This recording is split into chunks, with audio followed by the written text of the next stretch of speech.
एक ऐसा लड़का जिसने दुनिया का सबसे महान ओलंपियन बनकर इतिहास बदल दिया। नमस्कार दोस्तों, आज मैं आपको एक ऐसे इंसान की कहानी सुनाने जा रहा हूं जिसकी जिंदगी हमें सिखाती है कि हमारी कमजोरियां ही हमारी सबसे बड़ी ताकत बन सकती हैं। ये कहानी है दुनिया के सबसे महान तैराक और सबसे ज्यादा ओलंपिक मेडल जीतने वाले खिलाड़ी माइकल फेल्प्स की। ये सिर्फ एक खिलाड़ी की कहानी नहीं है।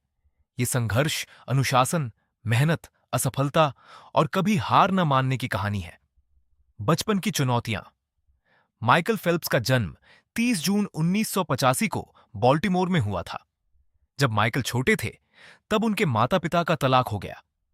परिवार टूटने का असर उनके मन पर पड़ा। स्कूल में भी उनका ध्यान पढ़ाई में नहीं लगता था। शिक्षक अक्सर शिकायत करते थे कि माइकल एक जगह बैठ नहीं पाते। उनका मन बार बार भटक जाता था।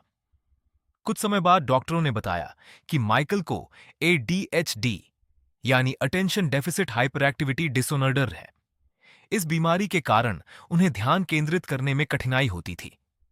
कई लोगों को लगा कि यह बच्चा जिंदगी में कुछ खास नहीं कर पाएगा, लेकिन कोई नहीं जानता था कि यही लड़का एक दिन इतिहास बदल देगा। पानी से दोस्ती। जब माइकल लगभग 7 साल के थे, उनकी मां उन्हें स्विमिंग पूल लेकर गईं। शुरुआत में माइकल को पानी से डर लगता था। वे सिर को पानी में डुबोने से भी घबराते थे। लेकिन धीरे धीरे उन्होंने तैरना सीखना शुरू किया। जैसे जैसे वे पानी में समय बिताने लगे, उनकी ऊर्जा सही दिशा में लगने लगी। स्विमिंग ने उनके मन को शांत करना शुरू कर दिया। जहां स्कूल में उनका ध्यान नहीं लगता था, वहीं पानी में उतरते ही वे पूरी तरह फोकस हो जाते थे। यहीं से उनकी जिंदगी बदलनी शुरू हुई। एक कोच जिसने पहचान ली। प्रतिभा। माइकल की जिंदगी में एक महत्वपूर्ण व्यक्ति आए। उनका नाम था बॉब बोमन। बॉब बोमन ने माइकल की प्रतिभा को बहुत जल्दी पहचान लिया। उन्होंने देखा कि इस बच्चे में कुछ अलग है।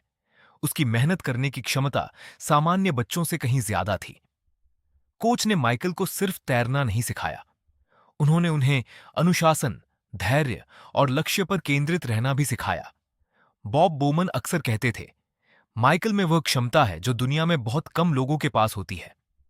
जब बाकी बच्चे खेल रहे थे, अधिकतर बच्चे छुट्टियों में आराम करते थे, लेकिन माइकल अभ्यास करते थे।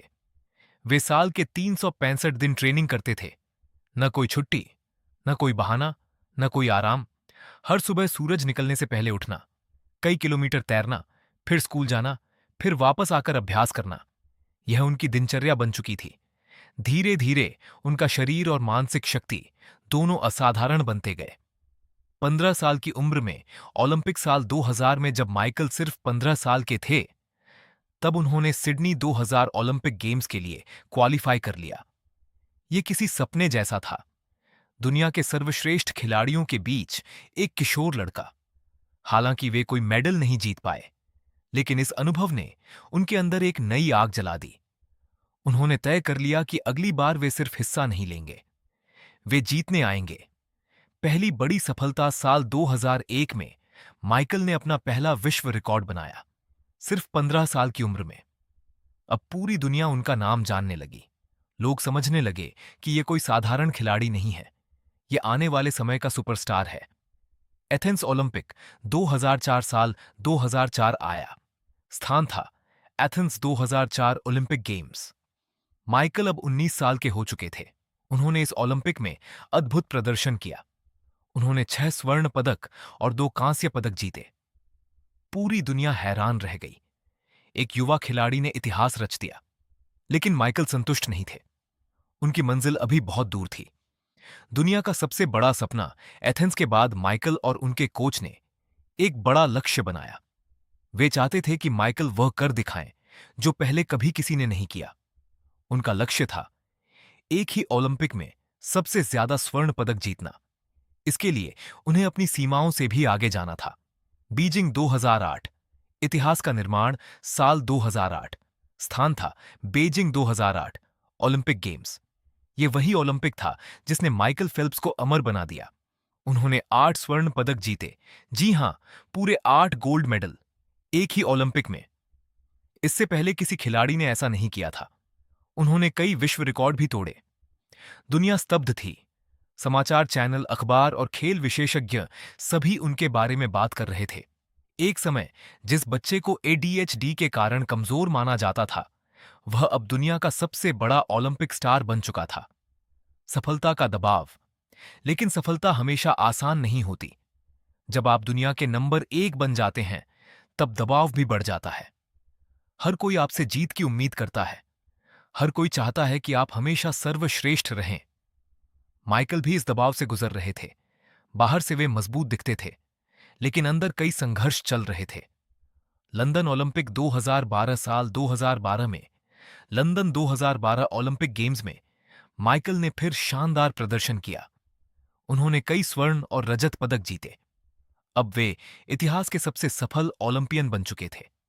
इसके बाद उन्होंने घोषणा की कि वे रिटायर हो रहे हैं। दुनिया ने सोचा कि उनकी कहानी यहीं समाप्त हो गई, लेकिन असली संघर्ष अभी बाकी था। अंधेरा द्वार रिटायरमेंट के बाद माइकल की जिंदगी में कठिन समय आया। वे मानसिक रूप से परेशान रहने लगे। उन्हें लगने लगा कि अब उनकी पहचान क्या है। उनका पूरा जीवन तैराकी के इर्द गिर्द घूमता था। जब तैराकी नहीं रही, तो वे खुद को खोया हुआ महसूस करने लगे। वे अवसाद से जूझने लगे। उनकी जिंदगी में कई समस्याएं आईं। ये वह समय था जब उन्हें लगा कि सब कुछ बिखर रहा है। खुद को फिर से खड़ा करना, लेकिन महान लोग गिरकर भी उठना जानते हैं। माइकल ने मदद मांगी। उन्होंने अपनी मानसिक स्थिति को स्वीकार किया। उन्होंने उपचार लिया। उन्होंने खुद को दोबारा संभालना शुरू किया। यही उनकी सबसे बड़ी जीत थी, क्योंकि कभी-कभी जीवन की सबसे कठिन लड़ाई मैदान में नहीं, बल्कि अपने मन के अंदर लड़ी जाती है। वापसी। माइकल ने एक बार फिर पूल में लौटने का फैसला किया। लोगों को विश्वास नहीं था कि वे पहले जैसी सफलता दोहरा पाएंगे, लेकिन माइकल फिर तैयार थे। पहले से ज्यादा परिपक्व, पहले से ज्यादा मजबूत। रियो ओलंपिक 2016 साल 2016। स्थान था रियो 2016 ओलंपिक गेम्स। माइकल फेल्प्स ने शानदार वापसी की। उन्होंने फिर कई स्वर्ण पदक जीते। दुनिया ने देखा कि असली चैंपियन वही होता है जो गिरने के बाद फिर उठ खड़ा हो। सबसे महान ओलंपियन अपने करियर के अंत तक माइकल फेल्प्स ने कुल 28 ओलंपिक पदक जीते। इनमें 23 स्वर्ण पदक शामिल थे। आज तक कोई भी खिलाड़ी इस रिकॉर्ड के करीब नहीं पहुंच पाया है। उनका नाम खेल इतिहास में हमेशा के लिए दर्ज हो चुका है। माइकल फेल्प्स से सीखने योग्य बातें। 1, कमजोरी को ताकत बनाओ। एडीएचडी उनके लिए बाधा बन सकता था, लेकिन उन्होंने उसे अपनी ताकत बना लिया। 2, अनुशासन प्रतिभा से बड़ा है। प्रतिभा आपको शुरुआत दिला सकती है, लेकिन अनुशासन आपको महान बनाता है। 3, हर दिन मायने रखता है। माइकल ने वर्षों तक लगातार अभ्यास किया। सफलता अचानक नहीं आई। 4, असफलता अंत नहीं है। सिडनी ओलंपिक में वे मेडल नहीं जीत पाए, लेकिन उन्होंने हार नहीं मानी। 5, मानसिक स्वास्थ्य भी महत्वपूर्ण है। मदद मांगना कमजोरी नहीं है, यह साहस की निशानी है। 6, वापसी हमेशा संभव है। अगर आप गिर गए हैं, तो इसका मतलब यह नहीं कि सब खत्म हो गया। आप फिर से शुरुआत कर सकते हैं। निष्कर्ष दोस्तों, माइकल फेल्प्स की कहानी हमें बताती है कि परिस्थितियां चाहे कितनी भी कठिन क्यों न हों, अगर आपके पास स्पष्ट लक्ष्य, अटूट अनुशासन और लगातार मेहनत करने का साहस है, तो आप असंभव को भी संभव बना सकते हैं। एक ऐसा बच्चा जिसे स्कूल में ध्यान लगाने में परेशानी होती थी, वही आगे चलकर दुनिया का सबसे महान ओलंपियन बना। याद रखिए, आपकी वर्तमान परिस्थितियां ये तय नहीं करती कि आप कहां पहुंचेंगे। वे सिर्फ ये बताती हैं कि आपकी शुरुआत कहां से हुई है। धन्यवाद।